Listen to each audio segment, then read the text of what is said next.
ആദ്യമായിട്ട് പിന്തുണ പ്രഖ്യാപിച്ചു. ഇന്റർനാഷണൽ ന്യൂസും ദേശീയ മാധ്യമങ്ങളും എല്ലാം കവർ ചെയ്തിട്ട് നിങ്ങളൊരു നല്ല വിഭാഗം അത് നന്നായിട്ട് മറച്ചു വെച്ചു. അത് മറച്ചു വെക്കാനുള്ള സാഹചര്യവും എനിക്കറിയാം. പല നേതാക്കളും വളരെ അതെ അതെ ഞാൻ വളരെ വ്യക്തമായി പറയുന്നു കാര്യം. ഓ ഇല്ല ഇല്ല ഞാൻ മാധ്യമ ഇപ്പം ഏതാനും ആഴ്ചകൾക്ക് മുമ്പ് ഞാൻ കഴിഞ്ഞ അഞ്ച് മാസങ്ങൾക്ക് മുമ്പ് ഈ 5 സ്റ്റേറ്റ് ഇലക്ഷന്റെ എനിക്ക് ദേശീയ ചുമതലയുള്ള ഒരു വ്യക്തിയായിരുന്നു. അന്ന് താങ്കൾ ഏത് മാധ്യമത്തിലാണ് പ്രവർത്തിക്കുന്നത്? നന്നായി. അപ്പോൾ നിങ്ങളുടെ എക്സിറ്റ് പോൾ റിപ്പോർട്ട് എന്തായിരുന്നു?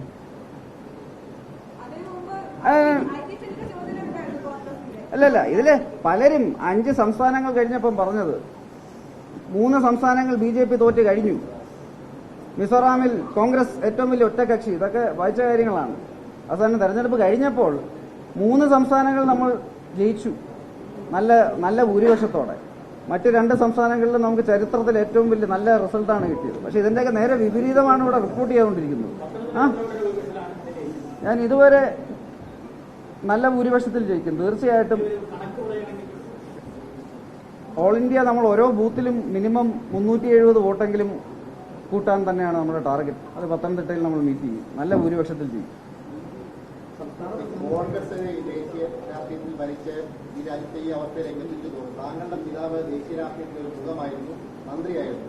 ഈ അവസ്ഥയിൽ ഈ രാജ്യത്തെ എത്തിച്ചതിൽ താങ്കളുടെ പിതാവിന് ഒരു പങ്കില്ല.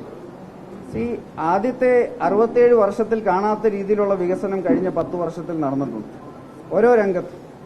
2014 ഇന്ത്യയുടെ GDP 2 ട്രില്യനായിരുന്നു, ഇന്ന് ഏകദേശം 4 ട്രില്യനായി. ഏത് രംഗത്തും ഞാൻ പറയുന്നു. അദ്ദേഹം 52 വർഷം പാർലമെന്റേറിയനായിരുന്നു, 52 വർഷം 64 വർഷം സജീവ രാഷ്ട്രീയത്തിലുണ്ടായിരുന്നു. ഇന്ന് പാർലമെന്ററി രാഷ്ട്രീയത്തിൽ നിന്ന് വിരമിച്ചു.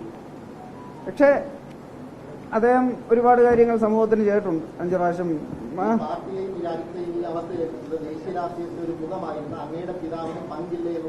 കോൺഗ്രസിന്റെ ഏറ്റവും വലിയ വിഷയങ്ങളിലൊന്ന് അവരുടെ അഴിമതിയായിരുന്നു. അത് രാഷ്ട്രീയ ഞാൻ പറഞ്ഞതിന്റെ ഇടയ്ക്ക് കയറാതെ ഞാൻ പറഞ്ഞു വരട്ടെ, അതല്ല പറഞ്ഞു വരുന്നത്. കോൺഗ്രസിന്റെ ഏറ്റവും വലിയ വിഷയം അഴിമതിയായിരുന്നു.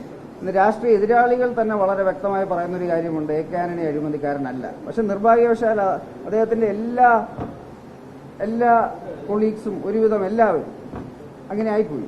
അപ്പം അദ്ദേഹം ഏറ്റവും പരമോന്നത നേതാവല്ലായിരുന്നു കോൺഗ്രസിന്റെ. അപ്പം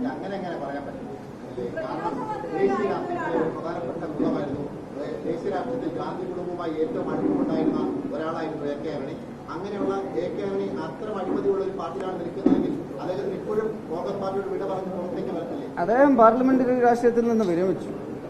ഇന്ന് ഇന്ത്യൻ ജനത നരേന്ദ്രമോദിജിയിലും ഭാരതീയ ജനതാ പാർട്ടിയിലും ദേശീയ ജനാധിപത്യ മുന്നണിയിലും പൂർണ്ണ വിശ്വാസത്തോടെ പിന്നെയും നമുക്ക് വോട്ട് ചെയ്യുന്നുണ്ട്.